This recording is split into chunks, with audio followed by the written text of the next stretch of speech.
Saotra n'Andriamanitra isika satria mbola afaka miombavaka. Asaiko ampitiavana ary ianao fa hiara-manatanteraka izany isika. Raha tsara indrindra izay any an-danitro miantso anao izay amin'izao fotoana izao mangataka famelan-keloka manokana avy aminao. Hanananay fahazoanantoka ny fihainoanao izao vavaka izao.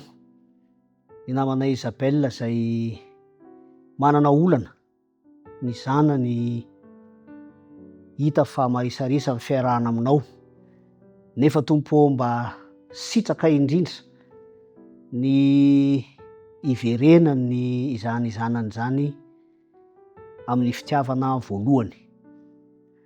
Eo ihany koa ny olana ara-bola izay hatrehany izany mpanomponao izany, hanome vahaolana ianao ary tolo-tsaina ahafahany mahita sy mahatsapa fa miditra an-tsehatra ianao Tompo mamaha izany olana izany.